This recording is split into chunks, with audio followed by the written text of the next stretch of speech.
नमस्कार साथियों, स्वागत है आपका दृष्टि आईएएस के इकोनॉमी दिस वीक प्रोग्राम में। इस प्रोग्राम में हम पिछले एक सप्ताह की सभी महत्वपूर्ण अर्थव्यवस्था से जुड़ी हुई खबरों पर आपके साथ विस्तार से बात करते हैं, ताकि इनसे संबंधित आपकी महत्वपूर्ण अवधारणात्मक समझ को बेहतर किया जा सके, जिस अवधारणात्मक समझ का प्रयोग आप अपनी परीक्षा के अलग अलग स्तरों पर कर सकें, अपनी परीक्षा को क्वालिफाई करने की अपनी संभावनाओं को बढ़ा सकें। तो चलिए आज के प्रोग्राम की शुरुआत करते हैं और सबसे पहले देखते हैं कि इस प्रोग्राम में हम किन खबरों पर विस्तार से बात करने जा रहे हैं, जो पिछले सप्ताह किसी न किसी वजह से चर्चा में रही हैं। आप जानते हैं कि हाल ही में आरबीआई की मॉनेटरी पॉलिसी कमेटी ने अपनी रेपो रेट में बदलाव कर दिया है, जो उसका प्रमुख नीतिगत फैसला है। तो ये एक प्रमुख नीतिगत रेट माना जाता है, रेपो रेट के नाम से जानते हैं। तो रेपो रेट की पूरी व्यवस्था को समझने का प्रयास करेंगे। साथ ही आपने लगातार एक शब्द करेंसी कन्वर्टिबिलिटी सुना होगा। लगातार ये किसी न किसी वजह से खबरों में रहता है, मुद्रा परिवर्तनीयता। इसके मतलब को समझेंगे, इसके घटकों को भी जानेंगे और रुपये की परिवर्तनीयता के बारे में भी सामान्य तथ्यों को जानने का प्रयास करेंगे। हाल ही में आरबीआई ने यूपीआई लेन देन सीमा में भी बढ़ोतरी करने की सिफारिश की है और इसके अंतर्गत जो एक महत्वपूर्ण संस्था है उसको अधिकार प्रदान किया है कि वो यूपीआई लेन देन के अंतर्गत विशेष तौर से पर्सन टू मर्चेंट यूपीआई में कितनी अधिकतम लेन देन सीमा हो सकती है, उसके अंतर्गत फैसला लेने के अधिकार डेलीगेट कर दिए हैं। इस मुद्दे को यहां पर समझेंगे। साथ ही एक महत्वपूर्ण निर्णय और हुआ है कि प्रत्येक राज्य में केवल एक ही जो रीजनल रूरल बैंक है, एक क्षेत्रीय ग्रामीण बैंक है, वो प्रत्येक राज्य में एक ही होगा। और इस प्रकार से अब हमारे यहाँ केवल 26 राज्यों और 2 केंद्र शासित प्रदेशों में 28 रीजनल रूरल बैंक होंगे। तो ये निर्णय क्या है, इस पर भी विस्तार से बात होगी। और सबसे पहले बात होगी रेपो रेट पर। रेपो रेट पर हाल ही में रिजर्व बैंक ऑफ इंडिया की मॉनेटरी पॉलिसी कमेटी ने एक महत्वपूर्ण निर्णय लिया है और उसने रेपो रेट में 25 आधार अंकों की कटौती कर दी है। जो रेपो रेट 6.25% था, उसको घटा करके 6% कर दिया है। और ये एक महत्वपूर्ण निर्णय है, क्योंकि ये दिखाता है कि कहीं ना कहीं आरबीआई का जो रुख है, अब वो देश में आर्थिक समृद्धि यानी इकोनॉमिक ग्रोथ को लेकर के ज्यादा बेहतर हो रहा है, या आप कह सकते हैं कि एक उदार रुख अपना रहा है रिजर्व बैंक ऑफ इंडिया आर्थिक समृद्धि को लेकर के। क्योंकि यहां पर मुद्रास्फीति अब एक नियंत्रण में दिखाई दे रही है और फरवरी 2025 के आंकड़े के अनुसार जो मुद्रास्फीति है, खुदरा मुद्रास्फीति, वो 3.61% पर है, जो कि एक जो बैंड बना हुआ है मुद्रास्फीति का 2% से लेकर के 6% का, उसके बीच में ही है। और एक सामान्य तौर से कोशिश की जाती है कि 4% के आसपास मुद्रास्फीति बनी रहे, तो 4% के नीचे ये मुद्रास्फीति है। तो मुद्रास्फीति को लेकर के कोई बहुत बड़ा, महंगाई को लेकर के कोई बहुत बड़ा कंसर्न नहीं है, कोई बहुत बड़ा विचार नहीं है। और यही माना जा रहा है कि इसी कारण से बाजार में मुद्रा के प्रवाह को बढ़ाने की कोशिश आरबीआई ने इस निर्णय के माध्यम से की है और उसने अपने प्रमुख नीतिगत दर में एक परिवर्तन किया है। साथ ही जीडीपी को लेकर के, ग्रॉस डोमेस्टिक प्रोडक्ट को लेकर के भी कुछ महत्वपूर्ण अनुमान आरबीआई के द्वारा अभिव्यक्त किए गए हैं, बताए गए हैं। जैसे जीडीपी वृद्धि को उसने वर्ष 2025-26 में 6.5% अनुमानित किया है, जो उसके पहले के अनुमान से थोड़ा सा कम है। क्योंकि 2025-26 में रिजर्व बैंक ऑफ इंडिया ने पहले अनुमान लगाया था कि जो आर्थिक समृद्धि दर है वो 6.7% रहेगी, तो उससे ये थोड़ा सा कम अनुमान है। इसके अलावा जो खुदरा मुद्रास्फीति है, उसको लेकर के भी आरबीआई ने कहा है कि वो वर्ष 2025-26 में 4% के आसपास रहने की बनी रहेगी। तो अगर 4% के आसपास बनी रहेगी तो मुद्रास्फीति के स्तर पर आप कह सकते हैं कि वो एक नियंत्रित अवस्था में रहेगी। और अब जरूरत इस बात की है कि एक जो पॉलिसी स्टांस होना चाहिए, जो एक नीतिगत रुख होना चाहिए, वो आर्थिक समृद्धि को आगे बढ़ाने पर होना चाहिए। और जब हम आर्थिक समृद्धि को आगे बढ़ाने की बात करते हैं, तो उसके लिए जरूरी है कि बाजार में मुद्रा के प्रवाह को बढ़ाया जाए। और इसलिए मौद्रिक नीति को समझना और उसके अंतर्गत रेपो रेट को समझना, उसकी भूमिका को समझना आर्थिक समृद्धि के अंतर्गत विशेष रूप से महत्वपूर्ण हो जाता है। मौद्रिक नीति का मतलब क्या है? मौद्रिक नीति का सीधा सा मतलब है कि बाजार में मुद्रा के प्रवाह को एक प्रकार से बनाए रखना या उसे नियंत्रित करना, कि वो कम रहे या ज्यादा रहे। और ये काम हमारे देश में कौन करता है? ये काम करता है आरबीआई। आरबीआई किसके माध्यम से करता है? कई तरह के टूल्स के माध्यम से करता है, कई तरह के मौद्रिक उपकरणों के माध्यम से करता है। किस प्रकार से काम करता है इसको थोड़ा सा समझ लेते हैं। मान लिया भारत में महंगाई बहुत ज्यादा है, महंगाई बहुत ज्यादा है, तो महंगाई ज्यादा है तो लोगों के पास अगर ज्यादा पैसा रहेगा तो डिमांड भी ज्यादा रहेगी। तो महंगाई को कम करने के लिए जरूरी क्या है कि बाजार में पैसा कम हो, जिससे वस्तुओं की जो कीमत है वो घटे। तो बाजार में पैसा कम करने के लिए क्या होगा, मुद्रा के प्रवाह को क्या करना पड़ेगा, नियंत्रित करना पड़ेगा। और मुद्रा का प्रवाह कब नियंत्रित होगा, जब लोगों के पास जो भी पैसे के स्रोत हैं वो मुश्किल होते जाए। पैसे का एक महत्वपूर्ण स्रोत क्या है, बैंक है। बैंक अगर अधिक ब्याज दरों पर पैसा मुहैया करवाएंगे तो लोग क्या करेंगे, कम ब्याज, कम बैंकों से पैसा लेंगे, पैसा उधार कम लेंगे। और जब पैसा कम उधार लेंगे तो जाहिर सी बात है मार्केट में जो पैसा है उसकी आपूर्ति कम हो जाएगी। लेकिन बैंक ब्याज दर कब बढ़ाएंगे, जब बैंकों की खुद की लागत बढ़ जाए। और बैंकों की लागत कब बढ़ेगी, जब उन्हें रिजर्व बैंक ऑफ इंडिया से अधिक लागत पर लोन मिलेगा, या आप कह सकते हैं कि उधार की प्राप्ति होगी। और अधिक उधार की प्राप्ति किस दर पर उधार लेते हैं, जो वाणिज्यिक बैंक है, जो कमर्शियल बैंक है, वो जिस दर पर आरबीआई से अल्पावधिक ऋण प्राप्त करते हैं उसी को हम कहते हैं रेपो रेट, जो कि प्रमुख नीतिगत दर है। अगर रेपो रेट में बढ़ोतरी होगी तो सीधी सी बात है बैंक आगे लोगों को भी अधिक बढ़ी हुई ब्याज दर पर उधार देंगे, जिससे बाजार में कम पैसा जाएगा, और कम पैसा जाएगा, मुद्रा का प्रवाह नियंत्रित होगा, तो महंगाई दर पर भी नियंत्रण स्थापित किया जा सकेगा।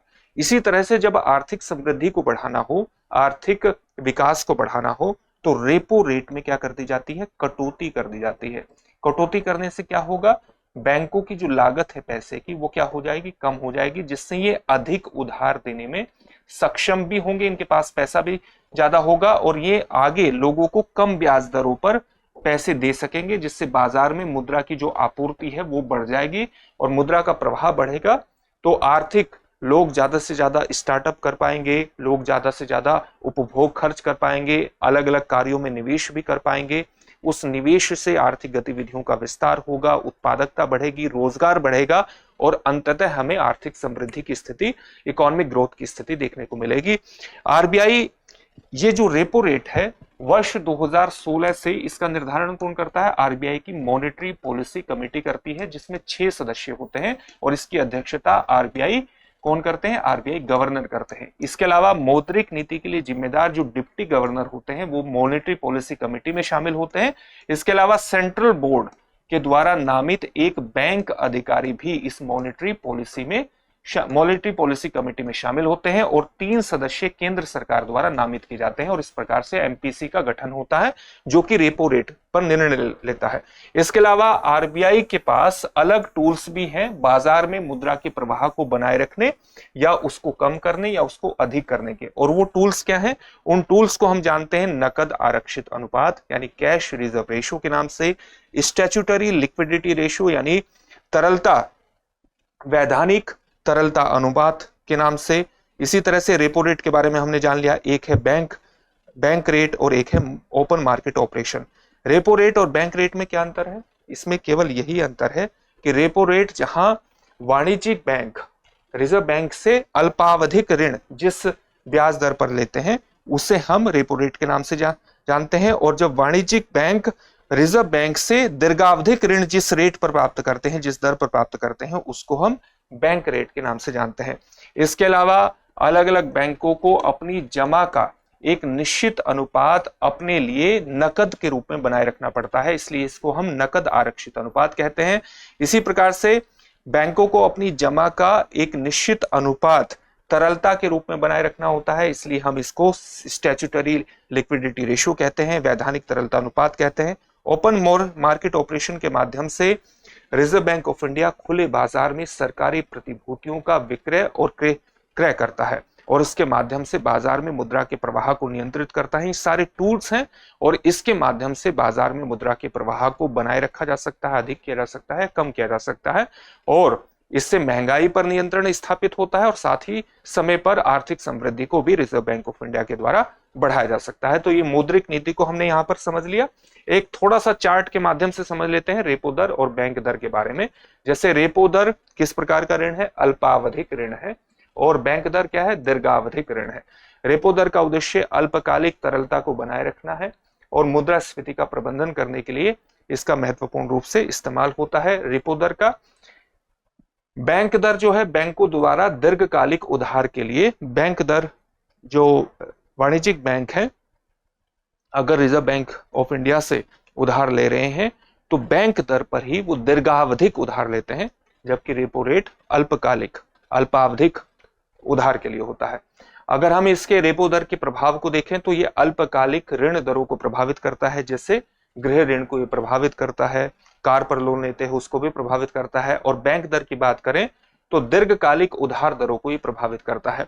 रेपो दर को अगर हम सामान्य तौर से देखें तो इसका जो दर होता है, इसका जो रेट होता है वो बैंक दर से कम होता है, और बैंक दर जो है वो रेपो रेट से अधिक दर पर होता है। यानी जो सामान्य तौर से आप देखेंगे कि जो रेपो रेट है वो कम होता है और जो बैंक रेट है वो अधिक होगा। अगर हम सुरक्षा की बात करें कि सुरक्षा के तौर पर अगर हम अल्पावधिक ऋण वाणिज्यिक बैंक, रिजर्व बैंक से ले रहे हैं तो वो कोलेट्रल के रूप में, एक सुरक्षा के रूप में सरकारी प्रतिभूतियों को पेश कर सकते हैं, जबकि बैंक दर में इस प्रकार की किसी जमानत की आवश्यकता नहीं होती है। तो ये हमने एक चार्ट के माध्यम से भी इस चीज को समझ लिया है। अब हम अगले टॉपिक की तरफ बढ़ेंगे, लेकिन उससे पहले आपके लिए एक महत्वपूर्ण सूचना है, और सूचना यह है कि दृष्टि लर्निंग ऐप को आर्टिफिशियल इंटेलिजेंस के माध्यम से अपग्रेड कर दिया गया है। अब आप अपनी IAS-GS फाउंडेशन ऑनलाइन कोर्स की तैयारी को बेहतर कर सकते हैं, क्योंकि अपग्रेडेड दृष्टि लर्निंग ऐप के 3 महत्वपूर्ण फीचर हैं। जैसे एक महत्वपूर्ण फीचर है AI समरी। आपके लंबे लंबे लेक्चर्स होते हैं, इन लेक्चर्स को आप बिंदु फॉर्म में प्राप्त करके अपने रिवीजन को बहुत क्विक कर सकते हैं, तेज कर सकते हैं AI समरी के माध्यम से। इसी प्रकार से जो भी लेक्चर आपका चल रहा है उसी के आधार पर आपके सामने प्रश्न आएंगे, जिन प्रश्नों को हल करके आप ये समझ सकते हैं कि आप उस लेक्चर को कितना समझ रहे हैं और आपको कहाँ सुधार करने की आवश्यकता है। ये फीचर है AI क्विज, यानी मूल्यांकन प्रश्न। इसी प्रकार से आस्क मी अ क्वेश्चन एक और फीचर है, मुझसे कोई भी प्रश्न पूछें।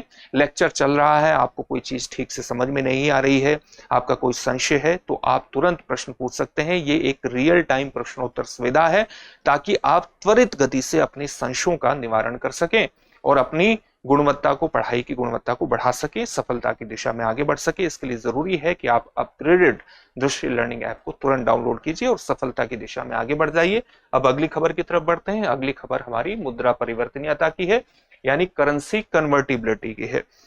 इसको सामान्य तरीके से समझते हैं। करेंसी कन्वर्टिबिलिटी का मतलब क्या होता है? क्या होता है? किसी भी देश की मुद्रा अगर किसी अन्य विदेशी मुद्रा में एक्सचेंज की जा सकती हो, यानी उसका विनिमय किया जा सकता हो खुले रूप में, और विनिमय किस दर पर? ब्याज दर में, वो बाजार दर पर। बाजार दर पर अगर इसका विनिमय किया जा सकता है, बाजार दर किससे तय होगी? मांग और आपूर्ति के सिद्धांत से तय होगी। तो बाजार दर पर अगर किसी भी देश की मुद्रा को विदेशी मुद्रा में आसानी से, मुक्त भाव से विनिमय किया जा सकता है, और विदेशी मुद्रा का भी विनिमय इस मुद्रा में किया जा सकता है, तो हम उसे कहते हैं करेंसी कन्वर्टिबिलिटी। जैसे अगर रुपये को विदेशी मुद्रा में, चाहे वो डॉलर हो, चाहे वो यूरो हो, चाहे अन्य मुद्रा है, उसमें आसानी से उसका विनिमय किया जा सकता है, और साथ ही डॉलर का, यूरो का या अन्य मुद्राओं का रुपये में विनिमय किया जा सकता है, तो इसको हम रुपये की कन्वर्टिबिलिटी बोलते हैं, रुपये की परिवर्तनीयता बोलते हैं। ये किसी भी देश की इकोनॉमी की एक खुलेपन को अभिव्यक्त करता है। ये दिखाता है कि उस देश की अर्थव्यवस्था विश्व के अन्य देशों से किस प्रकार से, कितने खुले तरीके से, कितने ओपन तरीके से जुड़ी हुई है, और वैश्वीकरण के दौर में मुद्रा की परिवर्तनीयता को विशेष रूप से महत्वपूर्ण माना जाता है। इसके 2 घटक होते हैं। कौन कौन से घटक होते हैं इसके? एक घटक होता है चालू खाता परिवर्तनीयता, यानी करंट अकाउंट कन्वर्टिबिलिटी, और एक घटक होता है पूंजी खाता परिवर्तनीयता, यानी कैपिटल अकाउंट कन्वर्टिबिलिटी। इसके भी ठीक से मतलब समझ लेते हैं। भारत में यहां पर एक और छोटी सी अंतर समझने की आवश्यकता है। भारत में 1994 से चालू खाते के अंतर्गत रुपया पूरी तरह से परिवर्तनीय है, लेकिन भारत में जो पूंजी खाता परिवर्तनीयता है रुपये की, वो आंशिक है। इसके मतलब को हम समझेंगे अभी जैसे चालू खाता परिवर्तनीयता का सीधा मतलब है कि जो आप सामान्य रूप से लेन देन करते हैं उसके अंतर्गत आप रुपये को अन्य मुद्रा में जैसे डॉलर में और डॉलर को रुपये में कन्वर्ट करा सकते हैं। जैसे आप अलग अलग चीजों का आयात कर सकते हैं, या आप विदेश में यात्रा कर सकते हैं, या आप विदेश में पढ़ाई करने जा सकते हैं, या कोई भी व्यक्ति आपके परिवार का बाहर रह रहा है तो आप उसको पैसा भेज सकते हैं। आप क्या करेंगे, आप रुपया भेजेंगे, आपका बैंक क्या करेगा, इस रुपये को स्वतः डॉलर में परिवर्तित कर देगा और किसी की अनुमति लेने की भी आवश्यकता नहीं रहेगी, क्योंकि चालू खाते के अंतर्गत रुपया पूरी तरह से परिवर्तनीय है। पूंजी खाता परिवर्तनीय का क्या मतलब होता है कि निवेश के लिए, निवेश के अंतर्गत रुपये को या निवेश के अंतर्गत किसी देश की मुद्रा को डॉलर में या किसी अन्य मुद्रा में पूरी तरह से विनिमय किया जा सकता है, उसका एक्सचेंज किया जा सकता है और उस मुद्रा का भी किया जा सकता है। मान लिया कोई व्यक्ति है वो अमेरिका में निवेश करना चाहता है या अमेरिका की किसी कंपनी में निवेश करना चाहता है, स्टॉक मार्केट में निवेश करना चाहता है, किसी जगह पर अमेरिका में जाकर के जमीन खरीदना चाहता है, तो वो भी एक प्रकार का निवेश हुआ। तो यहां पर क्या है, अगर इस प्रकार से करना चाहता है और रुपये का पूरी तरह से डॉलर में विनिमय हो जाता है तो इसको हम क्या कहते हैं, चालू खाता परिवर्तनीयता, या डॉलर का रुपये में विनिमय हो जाता है। भारत में इसके अंतर्गत आंशिक रुपये की परिवर्तनीयता को स्वीकारा गया है। आंशिक परिवर्तनीयता का सीधा मतलब यह है कि कुछ निर्बंधन लगाए गए हैं। अगर आप भारत में निवेश करना चाहते हैं और डॉलर को पूरी तरह से रुपये में परिवर्तनीय करना चाहते हैं तो उसके अंतर्गत कुछ निर्बंधन लगाए गए हैं। निर्बंधन क्यों लगाए गए हैं, मान लिया भारत में एक सेक्टर है एटॉमिक सेक्टर, जो भारत की सुरक्षात्मक दृष्टिकोण, न केवल एनर्जी के दृष्टिकोण से बल्कि भारत के सुरक्षात्मक दृष्टिकोण से भी महत्वपूर्ण है।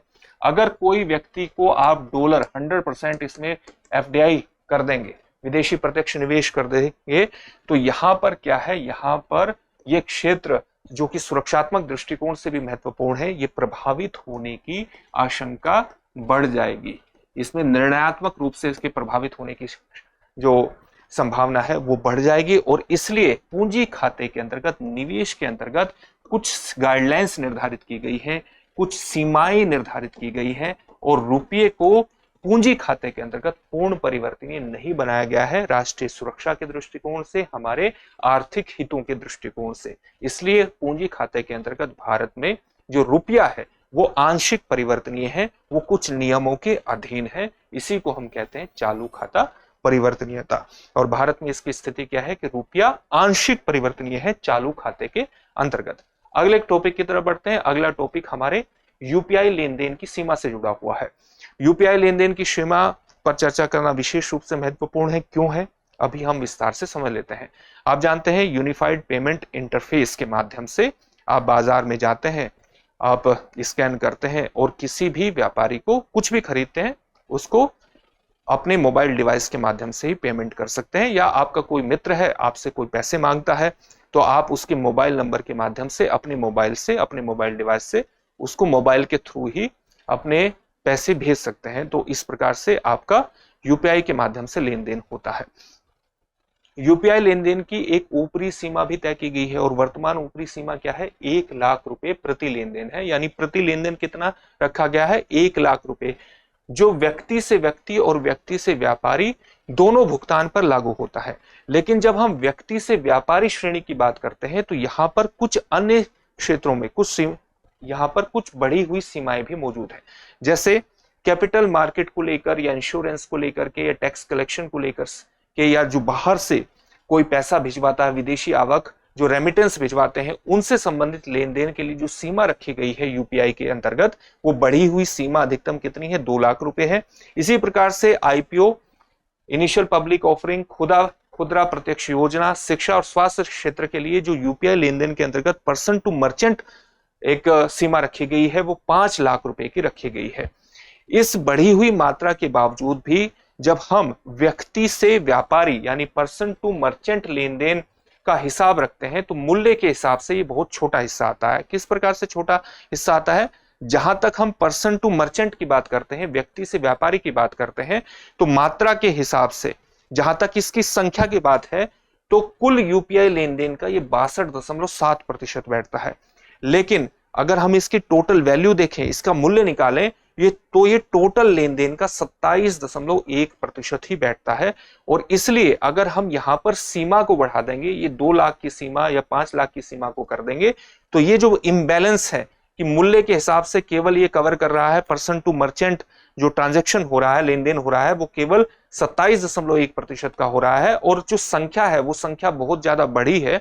तो अगर हम इस मूल्य को बढ़ा देंगे कि अधिकतम हम पर्सन टू मर्चेंट कितना लेन देन कर सकते हैं, तो कहीं ना कहीं ये इम्बैलेंस समाप्त हो जाएगा और इस इम्बैलेंस को समाप्त करने की आवश्यकता है। यहां पर एक और आंकड़ा विशेष रूप से महत्वपूर्ण हो जाता है जो सेबी का है, securities and exchange board of India का है। वो क्या कहता है कि जो 1 लाख रुपए से कम का ट्रांजैक्शन होता है, लेन देन होता है, उसकी हिस्सेदारी 92.9% की है। और 1 लाख से 2 रुपए के बीच, 2 लाख के बीच जो ट्रांजैक्शन होता है उसकी हिस्सेदारी 3.9% की है। और 2 लाख से ऊपर और 3 लाख के बीच में जो ट्रांजैक्शन होता है, लेन देन होता है, उसकी हिस्सेदारी 1.3% है। तो ये आंकड़ा भी विशेष रूप से महत्वपूर्ण है, यानी अधिकतम जो लेन देन है वो 1 लाख रुपए से नीचे का बना हुआ है। तो अगर हम अधिकतम की सीमा प्रदान कर देंगे तो ये जो इम्बैलेंस है मात्रा का और मूल्य का, इसको समाप्त करने में मदद मिलेगी। और इसीलिए आरबीआई ने एक महत्वपूर्ण कदम उठाया है। आरबीआई ने सीधे तौर पर कहा है कि अब एनपीसीआई यानी national payment corporation of India limited को उपयोगकर्ता की जरूरतों के आधार पर पर्सन टू मर्चेंट यानी व्यक्ति से व्यापारी लेन देन की सीमा बढ़ाने की अनुमति है। आरबीआई ने किसको ऑथोराइज किया है, किसको प्राधिकार दिया है? National payment corporation of India को दिया है कि वो निर्णय ले सकता है कि वो पर्सन टू मर्चेंट लेन देन सीमा को बढ़ा दे। और ये संशोधन जो है ये पर्सन टू पर्सन क्षेत्र पर लागू नहीं होगा, पर्सन टू पर्सन लेन देन पर लागू नहीं होगा, केवल पर्सन टू मर्चेंट लेन देन पर ही लागू होगा।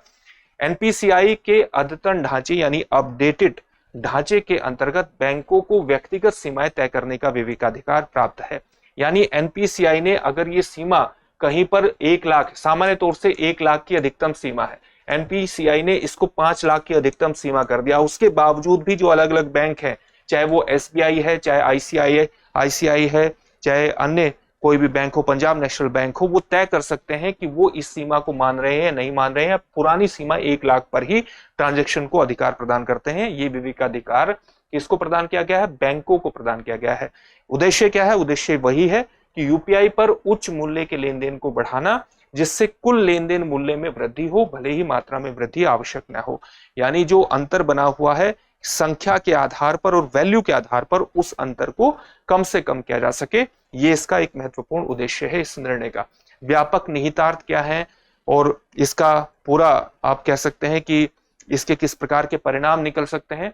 तो उपयोग मामले के अंतर्गत कई प्रकार के लाभ होंगे। यानी अगर इसका उपयोग होता है पर्सन टू मर्चेंट लेवल पर, हम बढ़ी हुई सीमा के अंतर्गत ट्रांजैक्शन करते हैं, लेन देन करते हैं, तो इससे हमें एक सीमलेस यानी निर्बाध विक्रेता भुगतान की स्थिति देखने को मिल सकती है। हम लगातार एक सीमलेस तरीके से अधिकतम भुगतान भी किसी व्यक्ति को कर सकते हैं और एक बार में ही हम किसी भी जगह पर जाकर के बड़ी खरीदारी भी यूपीआई सिस्टम के माध्यम से कर सकते हैं। साथ ही कई बार हमें आपातकालीन निधि को, फंड को ट्रांसफर करने की आवश्यकता पड़ती है, लेकिन हम बड़े फंड को ट्रांसफर नहीं कर पाते हैं।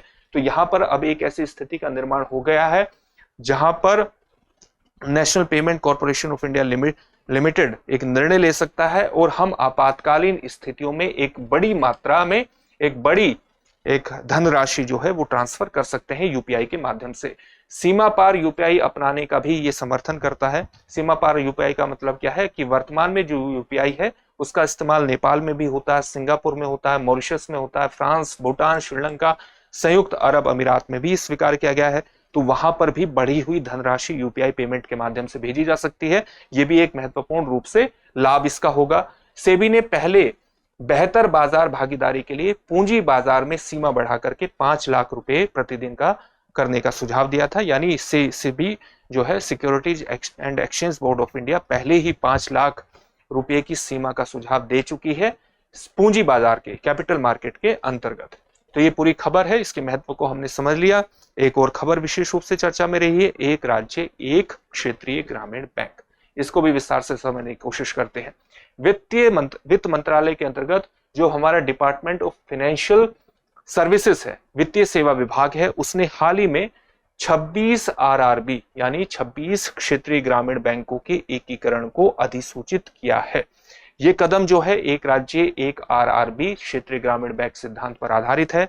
पुनर्गठन से पहले 26 राज्यों और 2 केंद्र शासित प्रदेशों में कितने रीजनल बैंक थे, रीजनल रूरल बैंक थे? 43 रीजनल रूरल बैंक थे। अब क्या है, अब कुल आरआरबीज की संख्या घटकर कितनी रह गई? 28 रह गई है। ये 28 आरआरबीज मिलकर 22,000 से अधिक शाखाओं को संचालित करेंगे। लगभग 92% शाखाएं ग्रामीण और अर्ध शहरी क्षेत्रों में हैं। ये संख्याएं 1990 के दशक से ही हम देख रहे हैं कि इस संख्या में लगातार कमी आ रही है। किस संख्या में कमी आ रही है? क्षेत्रीय ग्रामीण बैंकों की संख्या में कमी आ रही है। 1991 में हमने आर्थिक उदारीकरण की नीति को अपनाया था और उसके अंतर्गत कई प्रकार के सुधार किए थे। उसमें एक सुधार यह भी था कि वर्ष 2005-6 में एक समेकन कार्यक्रम शुरू किया गया था, जिसके परिणाम स्वरूप जो क्षेत्रीय ग्रामीण बैंक है उनकी संख्या वर्ष 2005 में 196 से घट करके वित्त वर्ष 2021 में 43 रह गई थी। और अब इन 43 में से भी आप देख सकते हैं कि जो शुद्ध लाभ प्रदान करते थे वो केवल 30 ही क्षेत्रीय ग्रामीण बैंक करते थे, और अब इनकी संख्या को घटा करके कितना कर दिया गया है? एक प्रकार से 28 कर दिया गया है 26 राज्यों और 2 केंद्र शासित प्रदेशों में। उद्देश्य क्या है? इनकी संचालन की दक्षता को बढ़ाना, इनकी एफिशिएंसी को बढ़ाना, ताकि ये एक ही प्रकार से एक नीति के अंतर्गत एक ही प्रकार के गाइडलाइंस को फॉलो करते हुए अपना विस्तार कर सके और दूरस्थ क्षेत्रों में भी ये पहुंच सके, किसानों को ऋण प्रदान कर सके, इनकी लागत में कमी आ सके और संसाधनों का जो रिसोर्सेस है उसका ये ठीक प्रकार से इस्तेमाल कर सके। यही उद्देश्य है। महत्व क्या है इस निर्णय का? एक बड़ा परिचालन क्षेत्र होगा। अब एक राज्य में अगर एक ही क्षेत्रीय ग्रामीण बैंक होगा तो उसका दायरा बड़ा होगा और ये बहुत बड़े स्तर पर अपनी पहुंच को बढ़ा सकता है। आप जानते हैं बैंकिंग सेवाओं में प्रौद्योगिकी का एकीकरण भी होगा। पहले बहुत सारे बैंक हुआ करते थे, कोई बैंक किसी तरह की प्रौद्योगिकी में आगे बढ़ा हुआ है, कोई बैंक किसी अन्य टेक्नोलॉजी का इस्तेमाल कर रहा है, तो एक प्रकार की हमें पैरिटी, समता देखने में नहीं मिलती थी। अब हमें एक प्रकार का प्रौद्योगिकी एकीकरण देखने को मिलेगा, स्टैंडर्डाइजेशन देखने को मिलेगा, मानकीकरण देखने को मिलेगा, जिस मानकीकरण के आधार पर रीजनल रूरल बैंक अपने विस्तार को बढ़ा सकते हैं, अलग अलग दूरस्थ क्षेत्रों में पहुंच सकते हैं। इसी प्रकार से बढ़ी हुई जो ऋण जोखिम है उस ऋण जोखिम का ठीक तरीके से प्रबंधन भी करने में सक्षम होंगे। प्रति राज्य एक प्रायोजक बैंक के तहत एकीकृत शासन भी होगा। अगर एक ही बैंक होगा तो वो इंटीग्रेटेड तरीके से अपने प्रशासन को ठीक प्रकार से चला पाएगा। इससे बैंक की कार्यप्रणाली में सुधार होगा, उसकी दक्षता बढ़ेगी, उसकी पहुंच बढ़ेगी और ठीक प्रकार से हम इसके माध्यम से जो भी इसके उद्देश्य हैं उसको पूरा करने में सक्षम होंगे। रीजनल रूरल बैंक, क्षेत्रीय ग्रामीण बैंक के बारे में सामान्य जानकारी हासिल कर लेते हैं। इस बैंक की स्थापना एक अधिनियम के माध्यम से की गई थी। अधिनियम 1976 में पारित हुआ था, लेकिन स्थापना 1975 में ही हो गई थी। एक प्रकार से क्षेत्रीय ग्रामीण बैंक किस प्रकार की संस्था है? एक वैधानिक संस्था है। वैधानिक संस्था कौन सी संस्था होती है?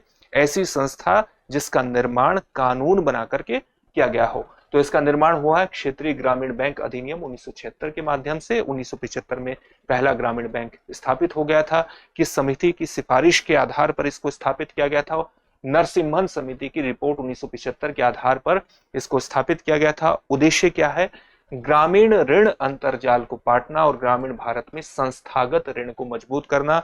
ग्रामीण क्षेत्र में जहां पर भी विकास करने की आवश्यकता है, जिन लोगों को भी ऋण के आधार पर अपना कोई काम करने की आवश्यकता है, उस ऋण की जरूरत को पूरा किया जा सके और ग्रामीण क्षेत्रों में जो संस्थागत ऋण है उसकी उपस्थिति को बढ़ाया जा सके। इसको विनियमित कौन करता है? रेगुलेट कौन करता है? रिजर्व बैंक ऑफ इंडिया करता है। पर्यवेक्षण कौन करता है? ऑब्जर्वेशन कौन करता है? राष्ट्रीय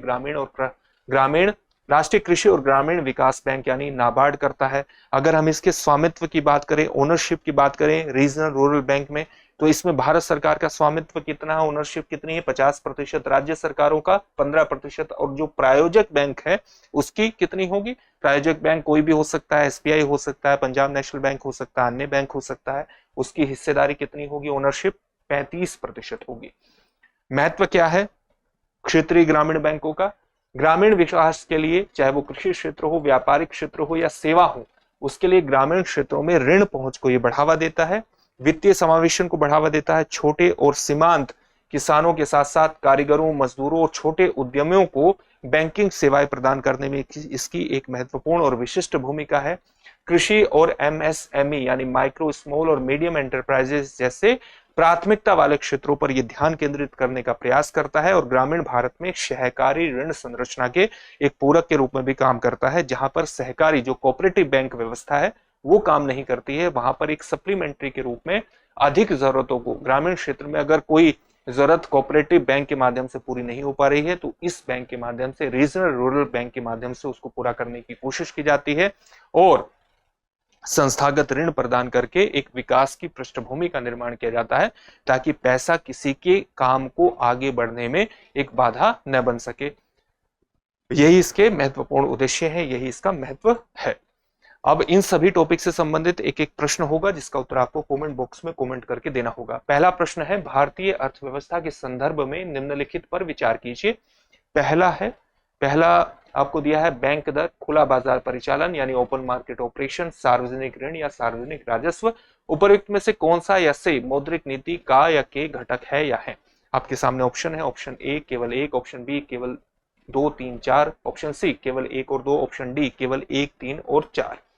अगला प्रश्न है, रुपये की परिवर्तनीयता का क्या तात्पर्य है? आपके सामने ऑप्शन है, ऑप्शन ए केवल भारत में उसका प्रयोग किया जा सकता है, ऑप्शन बी विदेशी मुद्रा को रुपये में बदला नहीं जा सकता, ऑप्शन सी विदेशी मुद्रा को रुपये में और रुपये को विदेशी मुद्रा में बदला जा सकता है और ऑप्शन डी रुपये को केवल डिजिटल रूप में प्रयोग किया जा सकता है। अगला प्रश्न है, वर्तमान में सामान्य यूपीआई यानी यूनिफाइड पेमेंट इंटरफेस लेन देन की अधिकतम सीमा क्या है? वर्तमान सीमा पूछी है। आपके सामने ऑप्शन है 50,000 रुपये, 1 लाख रुपये, 2 लाख रुपये या 5 लाख रुपये। अगला प्रश्न है, क्षेत्रीय ग्रामीण बैंक यानी रीजनल रूरल बैंक किस प्रकार की संस्था है? आपके सामने ऑप्शन है, ऑप्शन ए संवैधानिक, ऑप्शन बी वैधानिक, ऑप्शन सी गैर वैधानिक या ऑप्शन डी उपर्युक्त में से कोई नहीं। इन सभी प्रश्नों के उत्तर आपको कमेंट बॉक्स में कमेंट करके जरूर देने हैं। फिर से एक नए सेशन में आपसे मुलाकात होगी। धन्यवाद। डियर व्यूअर्स, अपने एग्जाम की तैयारी को और बेहतर करने के लिए हमारे चैनल को लाइक, शेयर और सब्सक्राइब करना न भूलें।